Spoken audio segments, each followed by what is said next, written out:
Hello, welcome to another episode of Candid Conversations. I'm Jehan Ara, and I am very fortunate to have with me today Vijay, who is here from, are you here from Dubai? Or? Yes. Yeah, and he is the MD of Techstars for MENA, Turkey, Pakistan, India, and somebody who's worked in the entrepreneurial space, in academics, and has been a mentor and advisor and investor. So loads of things there.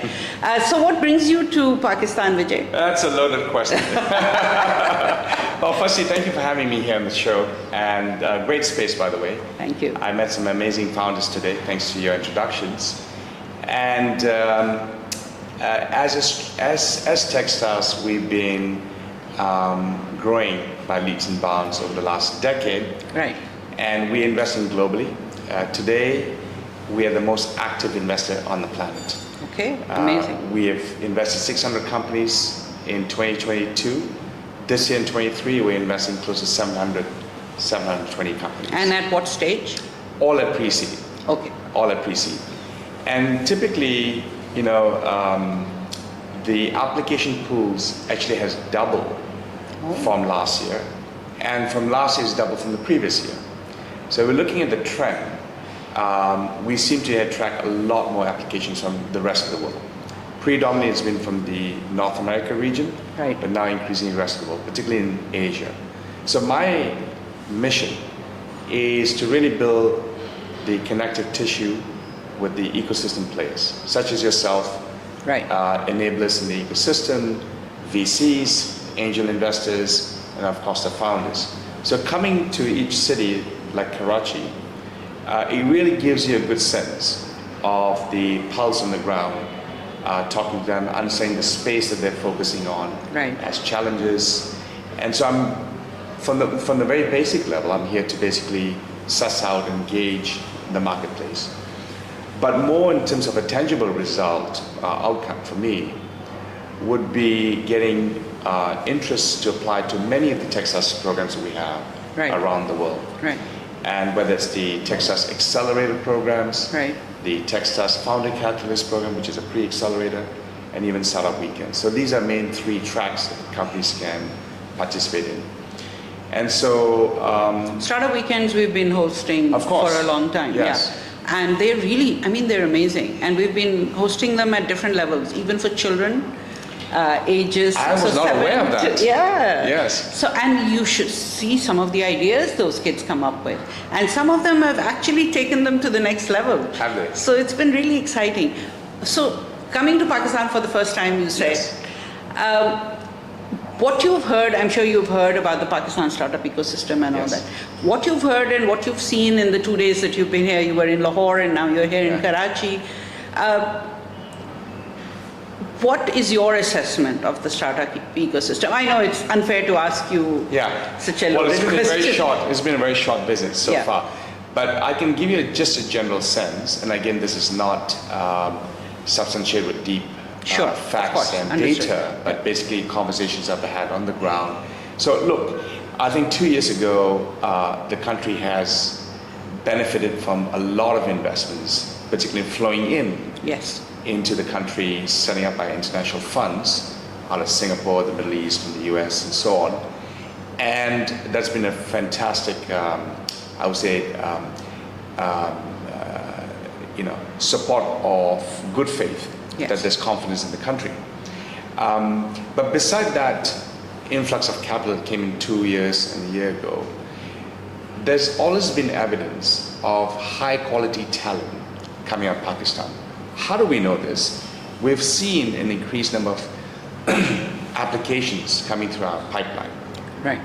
And they've been applying to programs in Canada. You have a gentleman here, Samir, who's applied to our program in Toronto, for example.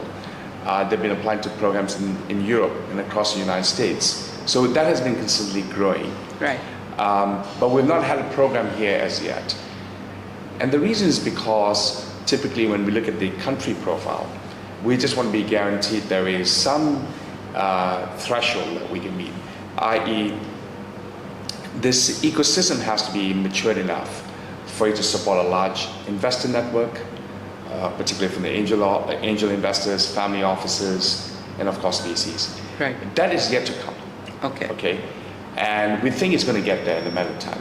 And that we can then plug in to be a player in the ecosystem by providing acceleration for those companies. Now, in spite of the gloom and doom talk about the economics and the current political environment, I can assure you that the energy in the streets on the ground doesn't suggest that. Exactly. And you look at the sheer demographics that's growing by leap. In the last 20 years, the population has doubled, right? Imagine what's going to happen in the next 20 years. So the consumption power, the utilization of consumer goods through technology apps, for example. Yes. And even on the B2B side, the industries are going to grow to cater for the increasing demographics. So the literal facts on the ground that the economy is moving upwards in terms of consumption, user base, and so on and so forth. The currencies, inflation, all these external factors will adjust for itself. Yeah, they do. In years to come. Yes. They always do. And entrepreneurs are smart. They know how to figure things out. So I'm very optimistic, given my conversations I've had with the ecosystem so far, that this is going to be a place of immense opportunities. For starters, I think there's a lot of great talent here that can optimize the footprint in the MENA region. Looking at Saudi Arabia, for example. Yes, absolutely. The UAE.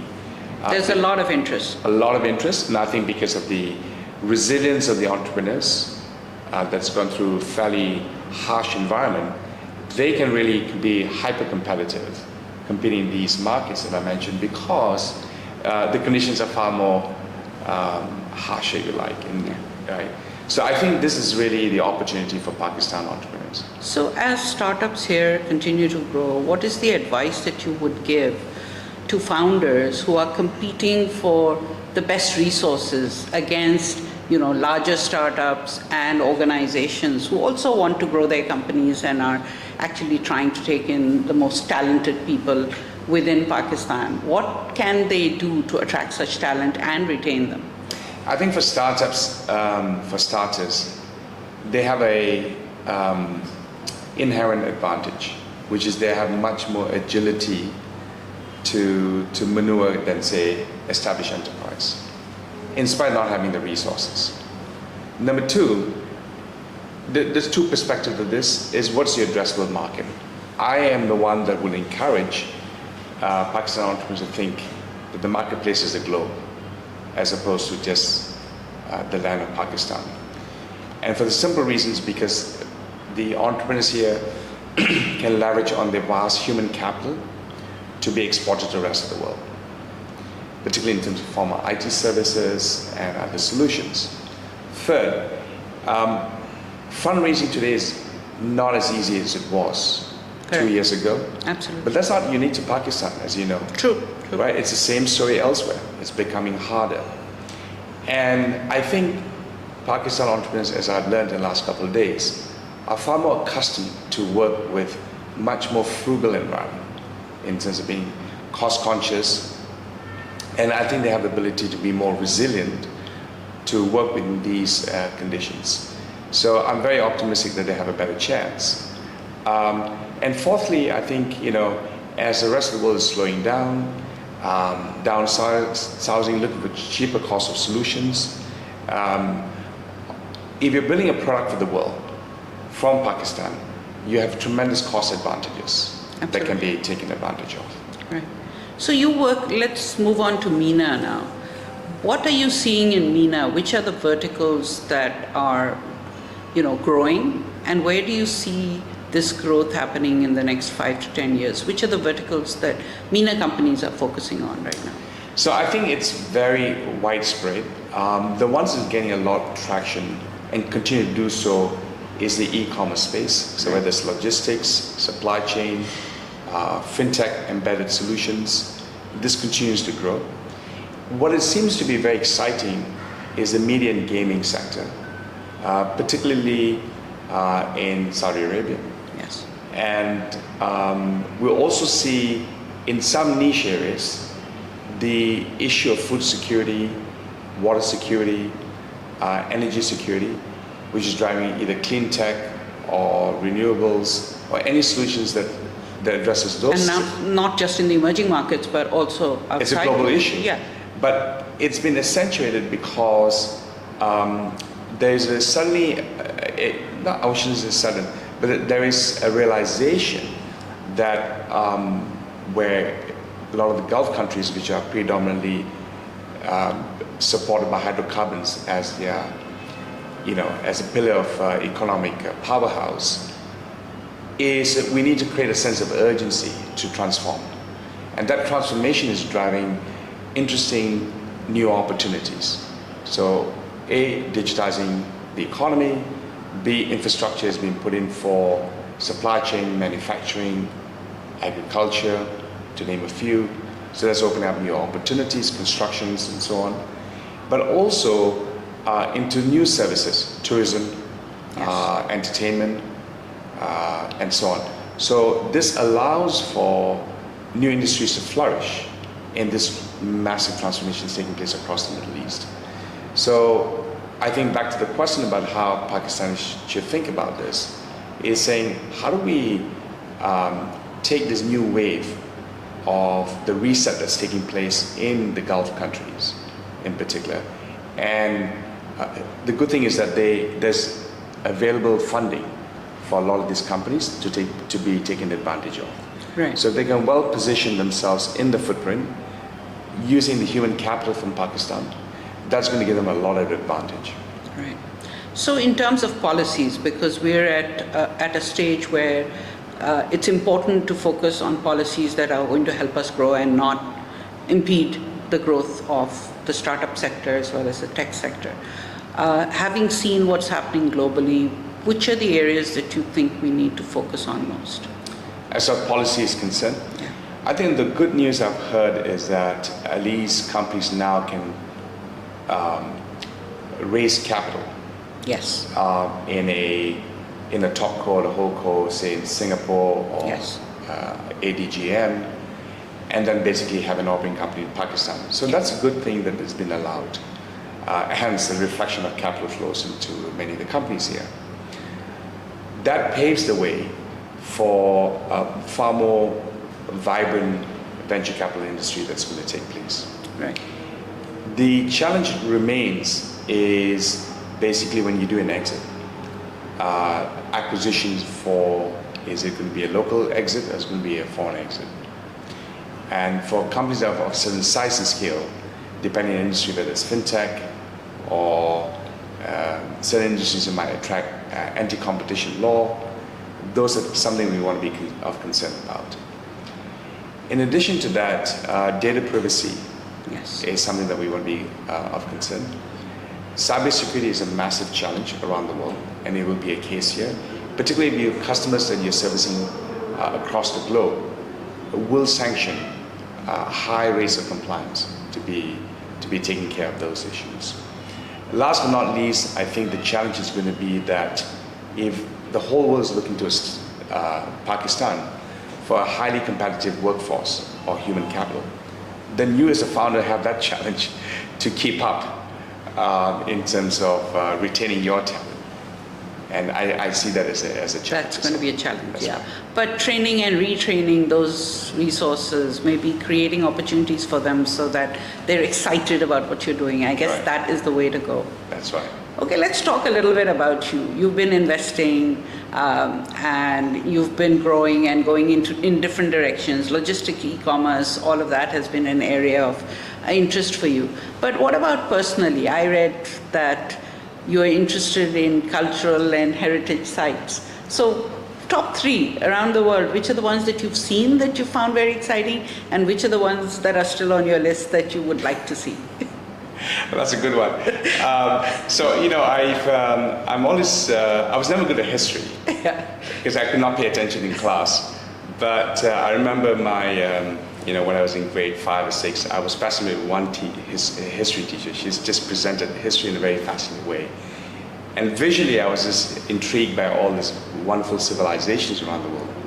Now you put me on the spot, what are my top 3?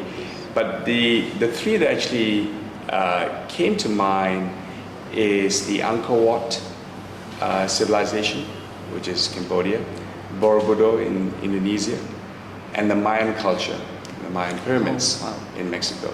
Yeah. So I had a chance to visit all three Amazing. over the lifetime. It's pretty interesting to see how thousands of years ago, the skill they had in terms of planning, design, scientific so-called calculus that went into their development. But more importantly is how civilization rose and suddenly disappeared. And it's actually a history for mankind to think about how organizations are built and cities are built, which I think when we look at Asia today, which is going through, I think, a massive boom across this part of the world, South Asia, the Far East, the Middle East, Africa. It's interesting to see what's the life cycle of this civilization that's taking place. So I asked them my question.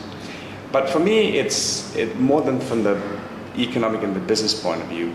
I try, and my interest is really learning about people. Right.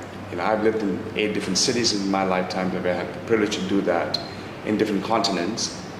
And I find that there's always that human connections that, to culture, you can connect with people. So I'm still a student. I'm trying to learn about the human race through civilizations and culture. And that's the joy of going out and visiting heritage sites. And the last question. So you've been, as you said, in 6 countries and you love cycling. As far as scenic beauty of cycling, which country did you find is the best for pursuing that interest of yours? Well, I'm split between 2. I think one is Switzerland. If you ever had a chance to bike down the Alps, just an amazing, pick the right weather. It's absolutely gorgeous. The most recent one, which I did with my 2 sons, we did a boys trip, was at the Grand Canyon. Yeah, that was about a couple of years back, and it's pretty astonishing to see the various colors that's reflected across the canyon.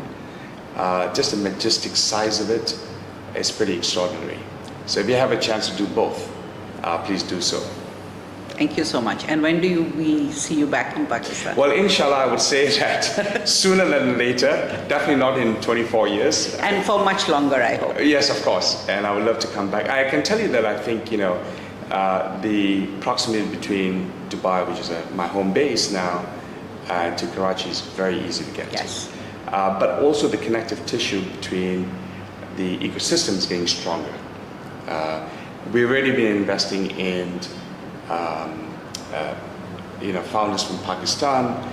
We see capital flows going back and forth, and I can only imagine it's going to get stronger. So very much that's my responsibility at Techstars, is to integrate the region, build the connections, and I guarantee you I'll be back sooner than you think. Thank you. It's been great to have you here. It's been a pleasure. And next time we'll have a much longer conversation. I know you're short on time. Thank you. But I'm really thankful that you took the time to have a conversation. Thank you very much. I really appreciate it, Jehan. That's all from this episode of Candid Conversations. See you again next time.